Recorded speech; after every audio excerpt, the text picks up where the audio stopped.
All right, what's up guys? Hope all is well. Hope everyone's having an amazing day. Today we're gonna be going over lat training and my 3 favorite exercises that you need to do to get some massive lats. So we're gonna get straight into it.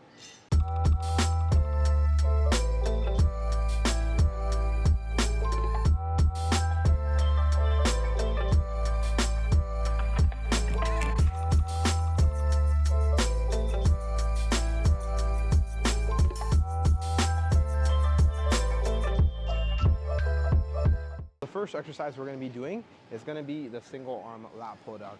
The reason I like the single arm lat pull down and just unilateral exercises in general for when we're training our lats is because we want to focus on keeping our elbow tucked. And I feel like with single arm movement, it's a lot easier to do that. When we look at the single arm lat pull down, this is going to be hitting that lower lat, that iliac lat fiber. So it's an awesome movement to start out with because everyone is lagging lower lats and you could never have too much lower lat on your physique. So when we look at the setup, right? When we look at the setup, we want to be in a nice stable position. This weight's too heavy for me. We want to be in a nice stable position, right? You want to have your chest nice and back. And for this, I don't like keeping a neutral grip. I like having somewhat, a little bit of supination. And then from here, what I'm doing is I'm focusing on driving my elbow to my hip, but I'm keeping my elbow forward. And as soon as I hit that, I'm going to come up, keep constant tension on the lat, and pull back down.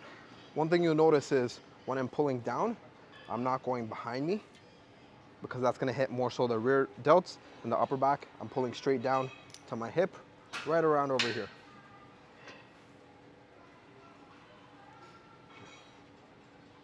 If you are doing it unilaterally and you're doing a single arm pull down, what I would recommend is starting off with your weaker side. So if you're right-handed, start off with your left side. And also when you look at your overall physique, see which side of your body is lagging. Don't start off with your stronger side.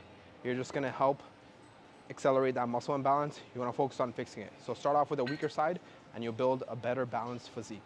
For the single arm pull down, since it is my first movement, I typically like to do a little bit lower reps. So anywhere from that 6 to 9. The reason I also like doing this is because you have a lot of stability. You're able to push off the machine and be in one fixed position. So 6 to 9 reps, 2 sets is more than enough. The second movement is gonna be a single arm cable row. The reason I like to do this second and not first is, like I mentioned before, you can never have too much lower lat. You could always have more lower lat on your physique. So when we look at this setup, right, we wanna have our foot here, nice in a stable position on the machine, and you wanna have your calf pressing against the bench. That way you're more stable. And same exact thing for the grip. I don't like being too neutral. I like having a little bit of supination. And then from here, I'm thinking about driving that elbow back and scraping the forearm against my quad to really contract that lat. So it's gonna look something like this.